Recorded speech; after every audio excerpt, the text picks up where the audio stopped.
that second unit, I imagine it's not rigidly defined. Guys can play their way in and out of it a little bit. But when that group is on the floor, particularly, I guess, Trey, Malik, Jordan, Tamar, we saw CJ tonight. What does that group do well when it's on the floor together? Well, again, I'm still learning. I haven't had an opportunity to really play these cats a lot of minutes together. So, we've had some practice time, but some of these guys have been in and out.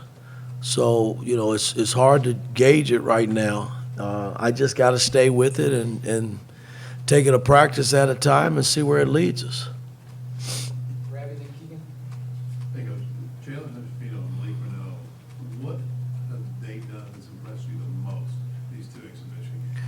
Well, again, they've been solid, and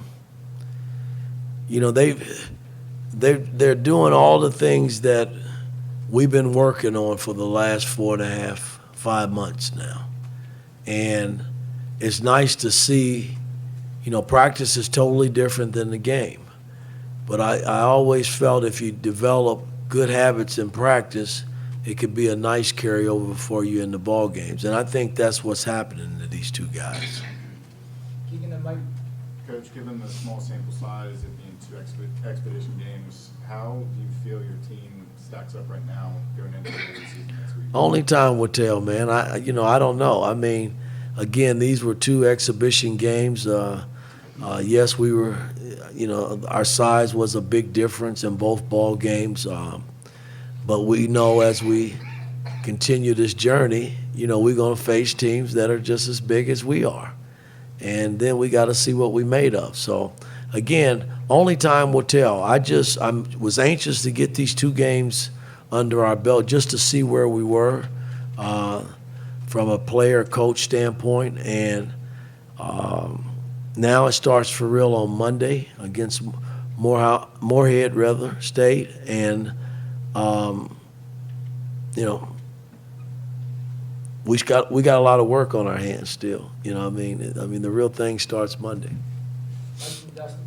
Coach, at various points, Trace, Malik, and Race all led great tonight. Is that something you're also still trying to figure out what they're capable of? No, I know they can do that. Trace and Race did that last year for us. I've gotten away, and I started this in Atlanta, coaching the Hawks. And when I coached the Knicks, I got away from the old conventional way of, well, the big gets it off the board, he gives it to the guard, he brings it up. We got a number of guys. We work on ball handling drills that I feel good about, guys making plays in the open court and being able to push to initiate our break. And now, until you prove me wrong, then I'll scale you back and take the ball out of your hands and tell you that, hey, you got to play the conventional way. But Race, Malik, and Trace have proven that they can make basketball plays in the open court. Dustin and Tom? Mike, obviously, Trace and Tamar were out the first one. What did you like from each of those guys just getting back into it tonight? Well, again, Tamar has really been one of our most consistent guys in this journey since we've been together. Unfortunately, he got hurt, the past, week and a half, and it's kind of slowed him down. So it was good getting him back tomorrow. And Trace is who he is, man. I mean, he's gonna be there when it counts, and it was nice having him back in the lineup. Tom and Jim? Like Trace and Malik, you look at those two 6'9" left-handers. You had them out on the floor together at some times tonight. How do they mesh well on the floor when they're out there together? Well, both can pass the ball, and both can make basketball plays. So, it helps us in terms of how we run our offense now. They can both run pick and roll. They can both post the ball. And they're smart enough when they're double teamed to get rid of it to the right guy. So, we just got to continue to grow, get Malik in a, really comfortable place where he's, where we're not trying to put him in a bad position defensively, because where Trace is used to switching and guarding smaller guys, he's not. And, we got to get him comfortable in that role. Jim and Monty? Coach, there's talk about the rotations. You've been asked about substitutions and that, but with the elevated level of talent you had this year. Is there a number that you are thinking that you'd like to get to at some point in the season, rotation-wise, or is that something? It's hard to say, man. I wish I could play everybody 30 minutes on this team, but it's impossible. But when you're building a team, and I've said this, when you get minutes, you got to make the most minutes, the most out of those minutes. You got to help us win. And if you don't play, you still got to be a good teammate, because you never know when your time will come. Somebody gets hurt and you grumbling and mumbling about not playing, and then now you're not ready to play. So I don't think we have that amongst our team.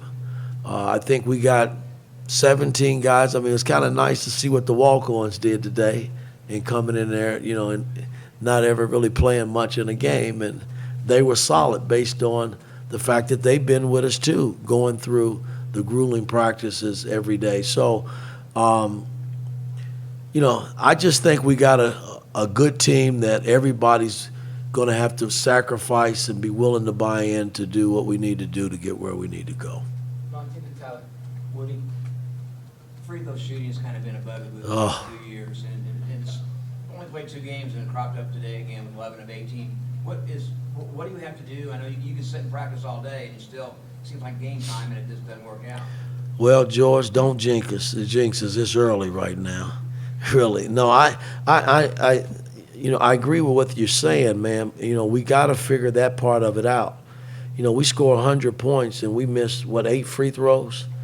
I mean, free throws are important. They're free. And I just got to get these guys to understand and relax and make them. That's, I can't. If I had a magic pill to give them, I would on free throws, but I just don't. And, it's something that can bite you in the butt if we're not careful, man. So, that's one of the first things I said before I broke huddle was our free throws. It's unacceptable. So we just somehow we got to figure it out. Tyler inside. Coach, you were talking to Don Fisher earlier this week just about Bob Knight instilling defense in his teams. I guess a two-part question on that. One, did you like playing defense in college?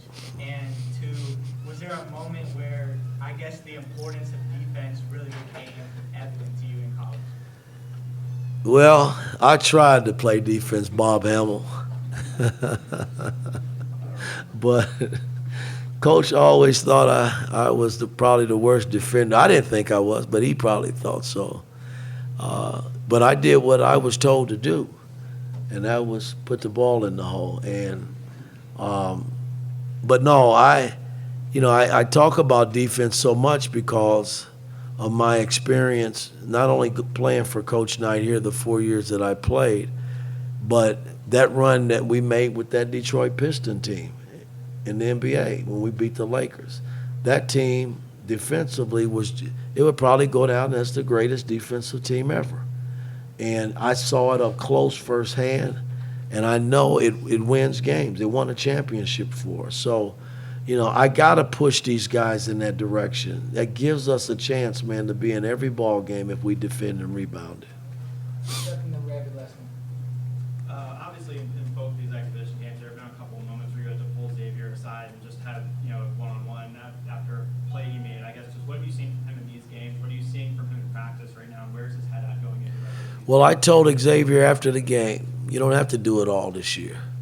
You really don't. I think we got enough pieces on this team that you can just do your part and not have to stress out about thinking you have to do everything. And that was my words to him, because, there's going to be nights X is going to really, really explode offensively and have big games, and there's going to be nights that might not happen. But he's still got to be Xavier Johnson for us. He's still got to defend. He's still got to get the ball where it's got to go and set us up, break press, defenses and things of that nature. So, it's just not his scoring ability. He's shown he can do that towards the end of last year. And I just think right now he's playing too fast. So I just got to slow him down and get him in a good frame. of mine. Very last one. Coach, just want to get your thoughts on C.J. Gunn. He gets 15 points, or 15 minutes, 9 points tonight, gets blocked. And what do you see from him, and what are the important things for him? He gets some minutes this year. Well, again, it's the minutes that you get. He played well tonight, but he made a lot of mistakes from a defensive standpoint, and you expect that, from freshmen. I get it, and I just got to get him where he understands that every possession counts. It's important. You could take possessions off in high school and get away with it, but the talent level is too steep now in the college game, and you can't take possessions off. So, and that's with all our freshmen. So it's, he just got to keep working. That's all I can tell him. Keep working.